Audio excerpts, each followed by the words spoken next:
bastato un solo giorno e mi sentivo a casa mia. Nel profondo poi ho scoperto che ero sempre stato tu e hai avvolto in un incanto che non mi hai lasciato mai. Delle dolci a tua bellezza non avrò abbastanza, sai. Finale Ligure, Włochy. Jedno z najbardziej kultowych miejsc MTB w Europie. Pojechałem tam z rowerem, który jest pierwszym seryjnie produkowanym polskim e-bike'iem z pełnym zawieszeniem i z systemem elektrycznym od niemieckiego Boscha. Czy ten rower to sprzęt, który sprawdzi się podczas ekstremalnej jazdy w terenie?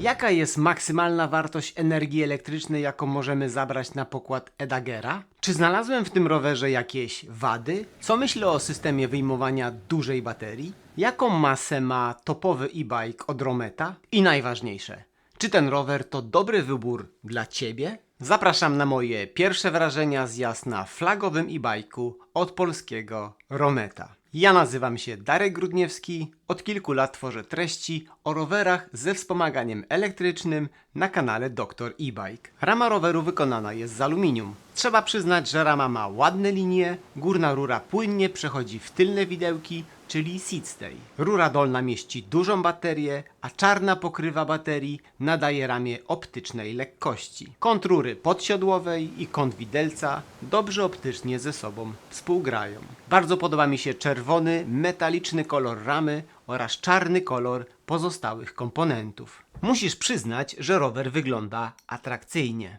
Ciekawym rozwiązaniem jest osłonięcie dampera okalającą go rurą podsiodłową. Ten wrażliwy element każdego roweru z pełnym zawieszeniem jest dobrze chroniony przed ewentualnymi kamykami lecącymi spod tylnego koła podczas jazdy terenowej. Taka konstrukcja ma też swoje wady, ponieważ nie jest możliwe zamontowanie długiej sztycy podsiodłowej, gdyż byłaby ona fizycznie w kolizji z damperem. W rozmiarze M jest zamontowana sztyca o skoku 150 mm, którą musiałem maksymalnie wsunąć w ramę, aby mieć siodełko na odpowiedniej wysokości. Uważaj z doborem rozmiaru ramy. Dla osób o wzroście poniżej 170 cm ten rower może być zwyczajnie za duży. Manetka do sztycy chodzi raczej ciężko, a do wsunięcia sztycy potrzebujemy przyłożenia sporej siły. Rama wygląda lekko, ale rower wcale lekki nie jest. Na masę roweru mają wpływ zastosowane komponenty. Mamy fabrycznie zamontowaną największą obecnie dostępną baterię z Boscha. Mocny, duży silnik CX5 generacji i solidne 29-calowe koła na obu osiach. Masa mojego roweru testowego, gotowego do jazdy, z solidnymi pedałami, z wkładkami CashCore Pro na obu osiach, wynosi lekko powyżej 28 kg. Ale ustalmy jedno, to nie jest rower do wyczynowej jazdy. To nie jest maszyna do bicia rekordów na trasach enduro. I może dobrze, bo statystycznie większość klientów kupujących rowery EMTB wykorzystuje je potem do rekreacji, do eksplorowania, umiarkowanie trudnych tras. Często rowery EMTB z dużymi bateriami wykorzystywane są do turystyki. I ten rower świetnie się do tego nadaje. Rama jest bardzo solidna, ma dużą sztywność i jest łagodna dla damperów, bo rocker ma rozpórkę i jest bardzo sztywny. Na ramię mamy otwory z gwintem oraz zwykłe, do których możesz zamontować solidny bagażnik, błotniki i opcjonalnie podnóżkę. Komponenty znane z Edagera Expedition, w którym zamontowane są fabrycznie. Linki do tych produktów znajdziesz w opisie filmu. Sercem roweru jest najnowszy silnik Boscha BDU38, nazwany przez dziennikarzy CX-em 5. generacji. Na moim kanale powiedziałem już chyba wszystko na temat tego silnika. W jednym zdaniu: mocny, całkiem cichy, niegrzechoczący, trochę za długi, nowoczesny, umiarkowanie lekki, łatwy do okiełznania nawet na najmocniejszych trybach. Oszczędny. Krócej, pewniak dla klientów i rozsądny wybór dla producentów rowerów. Fabrycznie mamy 600 W mocy szczytowej, 85 Nm. Ale parametry możemy podkręcić do 750 W oraz 100 Nm. Ten swego rodzaju tuning robisz na własną odpowiedzialność, bo duża moc to szybsze rozładowywanie baterii, a duży moment obrotowy to szybsze zużycie łańcucha i zębatek. Romet Edager fabrycznie wyposażony jest w największą, na czas nagrania tego materiału baterię Boscha o energii 800 Wh. Baterię możemy łatwo zdemontować. Najpierw zdejmujemy plastikową obudowę, która świetnie przylega do ramy, a następnie przekręcamy kluczyk, wciskamy dźwignię na baterii i ją wyjmujemy. Do portu ładowania możemy podłączyć poprzez kabel range extender o pojemności 250 Wh. Kabel musi być dłuższy niż nakazuje rozsądek, bo port ładowania jest obrócony i kabel musi iść najpierw w stronę dampera, zawrócić i pójść z powrotem w stronę extendera. Gdy nie używamy extendera, to w jego miejsce możemy zamontować koszyk na bidon. Z zamontowanym extenderem możemy zabrać ze sobą olbrzymią ilość energii, bo łącznie to 1050 Wh. Z taką energią możemy zajechać bardzo daleko. Jak daleko? O zasięgu nagrałem dla Ciebie ciekawy film. Link znajdziesz w opisie. Duży, solidny rower potrzebuje mocnych hamulców. Romet wybrał rozsądne, budżetowe, sprawdzone w praktyce komponenty. Na obu osiach mamy tarczę o średnicy 203 mm, klamki z mechanizmem servo drive i czterotłoczkowe zaciski. Wszystko od japońskiego Shimano. Dla normalnego rowerzysty świat i ludzie. Dla sportowców trochę za słabe. Na silniku mamy zamontowaną stalową zębatkę, kaseta o rozpiętości 1051 i 12 koronkach również jest stalowa, ale na aluminiowym pałąku dla redukcji masy. Przerzutka to Deore ze sprzęgłem. Rozsądna specyfikacja. W okolicach silnika i wahacza pancerz ma piękne, łagodne krzywizny, ale jest trochę powyginany przy sterach, przez co manetka pracuje umiarkowanie lekko. Jakby co, to z czasem możesz zawsze zamontować przerzutkę elektryczną, bo każdy silnik Smart System Boscha jest gotowy do pracy z takimi napędami. Szacunek dla Rometa za pofatygowanie się i zamontowanie prowadnicy łańcucha, która dba o to, aby łańcuch nie spadł z zębatki nawet podczas ekstremalnej jazdy. Szanuję firmy powierzające mi swoje nowe rowery na testy i dlatego zwykle instaluję do opon wkładki zabezpieczające przed uszkodzeniem opony i obręczy. W przypadku Rometa Edagera mamy obręcze WTB, które są przystosowane do systemu bezdętkowego z mleczkiem. Miej na uwadze, że aby przejść na system bezdętkowy, będziesz musiał starannie zataśmować koła, bo fabrycznie mamy tylko opaski, które współpracują jedynie z dętkami. Jeżeli nie jeździsz wyczynowo, to sugeruję, abyś pozostał przy fabrycznych dętkach, bo na obu osiach mamy opony o dużej średnicy i objętości, czyli 29 x 2,6 cala. Opony to niemieckie Schwalbe Hansdampf z miękką mieszanką Adix Soft dla lepszej przyczepności na przodzie i twardszą mieszanką Adix Speed Grip dla większej żywotności na tyle. Opony, jak cały rower, uniwersalne. Dobre w lekki teren oraz z racji terenowego bieżnika trochę głośne podczas jazdy na asfalcie. Kończąc temat specyfikacji, powiem Ci jeszcze dwa słowa o zawieszeniu. Układ zawieszenia to sprawdzony czterozawias z ogniwem Horsta, który poprzez rocker ściska bardzo dobry damper RockShox Super Deluxe. Wymiary dampera to 185 na 55 mm, co daje nam 150 mm skoku na tylnej osi. Damper dobrze dobrany do tej ramy. Przy mojej masie 77 kg napompowałem go do 180 PSI, co dało mi dobre wstępne ugięcie na poziomie 30% oraz pełne wykorzystanie skoku przy lądowaniach.